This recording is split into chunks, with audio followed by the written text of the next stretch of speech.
हरिद्वार की लड़की जो कि देहरादून में नौकरी कर रही थी 2018 से, एक ब्यूटी पार्लर की दुकान पे ये काम करती थी और जो भी ये पैसा कमाती थी, जो भी इसको पैसा मिलता था, वो सब अपने घर पे भिजवा देती थी, अपने माँ और पिताजी के पास में। सब कुछ बढ़िया से चल रहा था, बात भी होती थी, आती जाती थी, जब भी इसको टाइम मिलता था, छुट्टी मिलती थी तो अपने घर पे भी आती थी। सब कुछ अच्छे से चल रहा था, किसी प्रकार की कोई दिक्कत नहीं थी।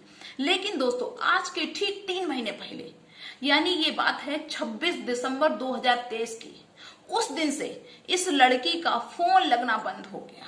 इससे इसके घर वालों का संपर्क टूट गया। इसके घर वाले परेशान हैं, जगह जगह पे पुलिस स्टेशन सब पे मारे घूम रहे हैं, लेकिन कहीं भी इस लड़की का अता पता नहीं मिल पा रहा है। सबसे जो भी इसके नजदीकी करीबी थे, साथ में रहने वाले, सबसे पता किया जाता है, कहीं भी इस लड़की का सुराग नहीं लग रहा। इसके माता पिता परेशान हैं। लेकिन दोस्तों, 30 मार्च को, मतलब 3 महीने बाद जब इस लड़की का पता लगा, तो पता है कैसे? ये लड़की एक जंगल में एक बैग में पैक हुई मिली। मतलब ये खत्म तो हो चुकी थी 3 महीने पहले, इसका कंकाल तंत्र मिला 3 महीने बाद। ये घटना ऐसी है जिसने पूरे उत्तराखंड को हिला के रख दिया। जो भी सुनता है वो दंग रह जाता है। तो आइए दोस्तों, इस पूरी घटना के बारे में हम आपको बताते हैं कि कैसे क्या हुआ, इस लड़की के साथ में क्या हो गया, किसने इसको मारा। तो आइए, सभी का बहुत बहुत स्वागत है मेरे YouTube चैनल में, एक और नए वीडियो में, एक और सच्ची घटना में। दोस्तों, उत्तराखंड के देहरादून के एक हरिद्वार के अंतर्गत आता है थाना कंखलपुर, और उस कंखलपुर थाने के अंतर्गत एक गांव आता है जमालपुर, और उस जमालपुर गांव में एक व्यक्ति रहते हैं अहीर हसन, जिनकी बेटी का नाम है सहनूर। दोस्तों, इनकी जो घर की स्थिति थी वो अच्छी नहीं थी, जिससे इनकी बेटी ने कहा कि अपने माता पिता से कहा कि हम जा रहे हैं और जो भी कमाएंगे, कमाने के लिए बाहर जा रहे हैं, और जो भी कमाएंगे वो हम घर पे भेजते रहेंगे, ताकि घर का जो खर्चा पानी है वो सही से चलते रहे।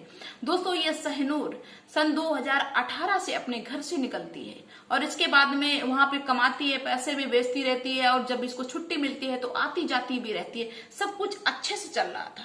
और ये जो सहनूर थी, बराबर अपने घर वालों से बातचीत भी करती थी, शाम को माँ से भी बात करती थी। लेकिन दोस्तों, सबसे ज्यादा परेशानी की बात तब हो गई जब 3 महीने पहले, मतलब 26 दिसंबर 2023 से इनकी बेटी से इनके घर वालों का संपर्क टूट जाता है। माँ से ना बात होती है, ना पिता से बात होती है, और माँ पिता, घर में जो भी जितने भी लोग थे, सब परेशान होते हैं, सब उनकी खोज खबर में निकलते हैं, और जो भी संपर्की थे, नजदीकी थे, जो उस लड़की के साथ में आसपास रहते थे, सबसे पूछताछ करते हैं। और एक लड़की के साथ में लड़का रहता था, संपर्क में रहता था ज्यादातर, वो सहनूर, उसके बारे में बताती रहती थी, जिसका नाम था राशिद। उसके पास भी फोन करती है, उसका फोन भी बंद आता है, तो घर वाले परेशान हैं।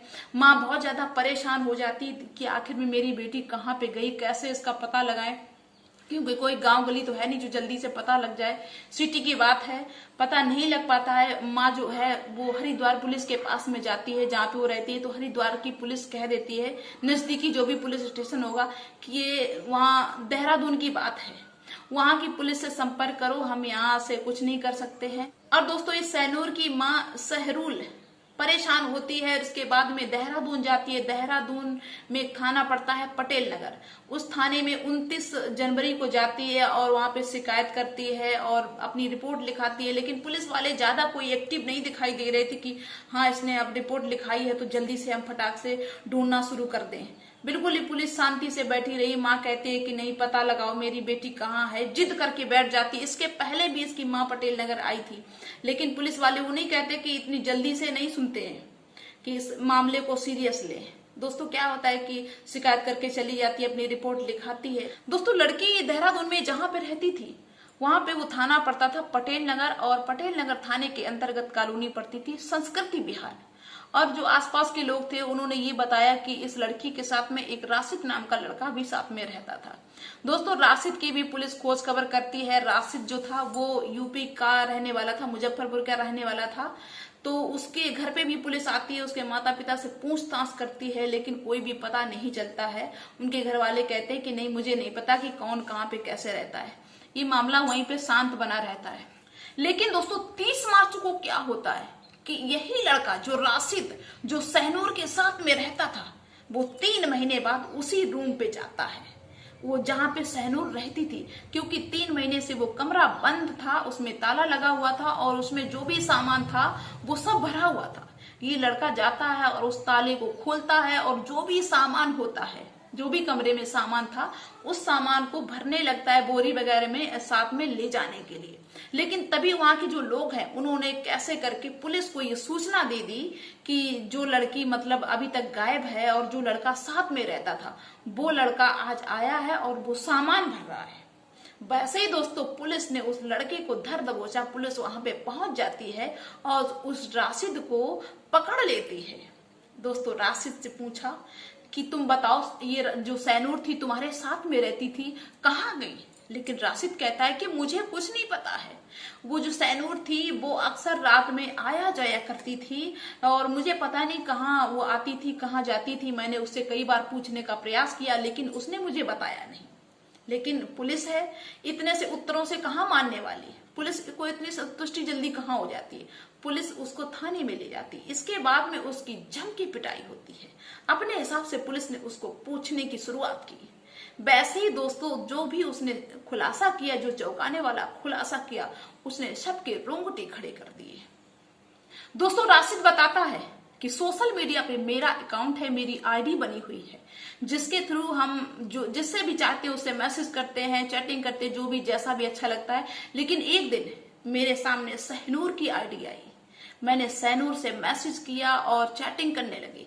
धीरे धीरे मेरी चैटिंग बढ़ने लगी और मुझे अच्छा लगने लगा सहनूर से चैटिंग करते हुए। हम दोनों ने एक दूसरे को अपना नंबर दिया और फोन से बातें होने लगी, वीडियो कॉल होने लगी। मतलब हम एक दूसरे को इतना चाहने लगे, इतना मानने लगे कि मुझे ऐसा लगने लगा कि अब हम दोनों एक दूसरे के बिना रह नहीं सकते।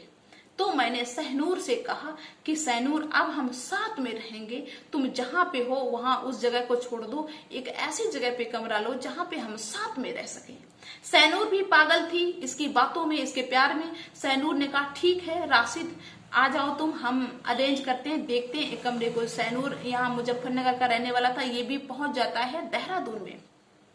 दोस्तों वो लड़की एक संस्कृति विहार कॉलोनी में पटेल नगर में एक कमरा ले लेती है, जिसमें राशिद और वो लड़की दोनों साथ में रहने लगते हैं। दोस्तों ये सितंबर की बात है, सितंबर का महीना अच्छे से गुजरता है, बहुत एंजॉय करते हैं, मौज मस्ती करते हैं, किसी भी प्रकार की इनको कोई टेंशन नहीं है।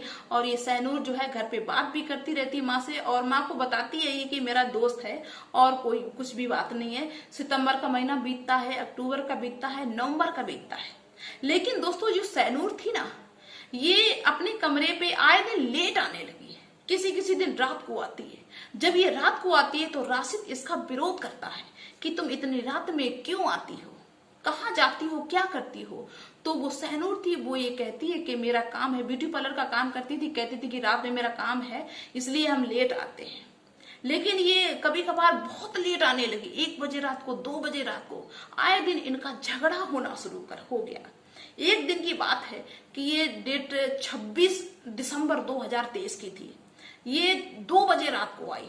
अब राशिद जो था कमरे पे, राशिद अपना जो भी काम करता था वो शाम को ही आ जाता था, लेकिन ये लेट आती थी सहनूर। राशिद ने कहा कि तुम इतनी रात में कहां से आ रही हो, क्या करना चाहती हो, करती क्या हो, मुझे क्यों नहीं बताती हो, हम छोड़ के चले जाएंगे यहाँ पे। मतलब इनका भयंकर झगड़ा होता है।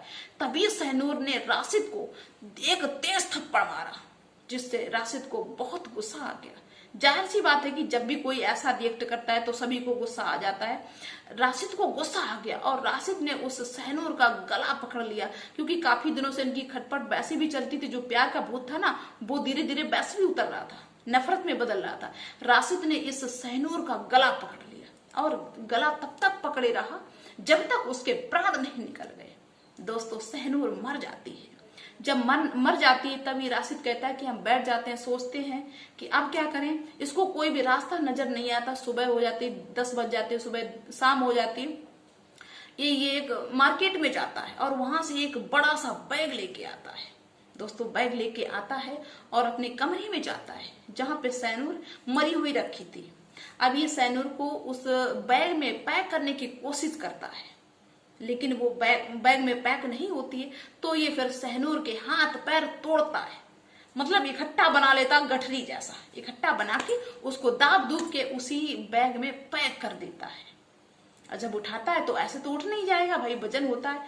ये जैसे तैसे नीचे ले जाता है और नीचे ले जाके स्कूटर था, नीचे स्कूटर होगा किसी का भी हो, स्कूटर में ये उस बैग को रख लेता है और वहां से निकल देता है यूपी के लिए।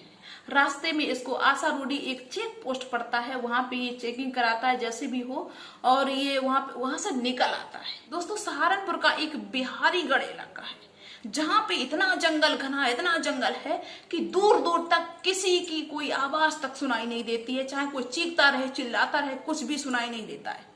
दोस्तों ये वहीं पे रुकता है और धीरे से उस बैग को फेंक देता है, थोड़ी सी झाड़ियों में फेंक देता है और वहां से सीधा निकल लेता है। और ये घर पे नहीं जाता है, सीधा अपने बहन के यहाँ जाता है। दोस्तों क्या होता है कि इस लड़की की माँ फोन करती है इसके पास में, क्योंकि इसका भी नंबर था, दोस्ती इतनी ज्यादा अच्छी खासी थी, अपना समझती थी तो उसका नंबर भी था। इसके पास फोन करती है तो ये कहता है कि मुझे पता नहीं आंटी जी, हम नहीं जानते हैं, वो सैनूर अक्सर आया जाया करती थी, हो सकता है अपने किसी के फ्रेंड के यहाँ गई हो, मुझे उसके बारे में नहीं पता है, हम तो अपने यहाँ दीदी के यहाँ हैं। दोस्तों एक दो दिन तक इसकी माँ जब फोन करती है, अब ये परेशान हो गया कि हमें लगता है कि अब ये पूरी देर फोन करेंगे, हमसे पूछे ना, तो इसने अपना नंबर स्विच ऑफ कर लिया, अपना फोन बंद कर लिया। अब इस राशिद को जब पुलिस अपने साथ में लेके आई उसी जंगल में, तो वो बैग वहीं पे पड़ा हुआ मिला। लेकिन बैग में जो लड़की थी वो तो पूरी तरह सड़ गई, जो कंकाल तंत्र बचा हुआ था वो चला गया। उसका जो है पोस्टमार्टम होगा, जो भी रिपोर्ट आएगी वो बाद में पता चलेगी। लेकिन उस लड़की के माता पिता का रो रो के बुरा हाल है कि इसने मेरी बेटी के साथ में क्या किया, वो अपने घर का खर्चा उठा रही थी। दोस्तों इस घटना को सुनाने का मेरा एक ही मतलब है कि ये सोशल मीडिया का दौर है, प्लस आज का दौर ही ऐसा है कि किसी में भी आंख बंद करके भरोसा ना करो। जिस पे भी तुम्हें लगे कि ये इंसान सही नहीं है, मेरे लायक नहीं है, उससे दूरियां बना लो। ऐसे किसी अंजाम पे पहुंचना बिल्कुल भी गलत बात है। किसी के भी, चाहे लड़की हो, लड़का हो, आदमी हो, औरत हो, किसी के भी लिए सावधान रहो, सतर्क रहो, क्योंकि आज के दौर पे किसी पे भी भरोसा करना बिल्कुल नामुमकिन है। तो दोस्तों चलिए मिलते हैं फिर नेक्स्ट डे, फिर किसी ऐसी घटना के साथ में, क्योंकि घटनाएं आए दिन ऐसी होती ही रहती हैं, उसका तो कुछ कहा ही नहीं जा सकता है। लेकिन जिन लोगों ने मुझे सब्सक्राइब नहीं किया है वो मुझे सब्सक्राइब कर लें, ताकि जब भी हम कोई वीडियो अपलोड करें तो वो आप तक पहुंच जाए। तो चलो दोस्तों मिलते हैं फिर नेक्स्ट डे, तब तक के लिए बाय सभी को।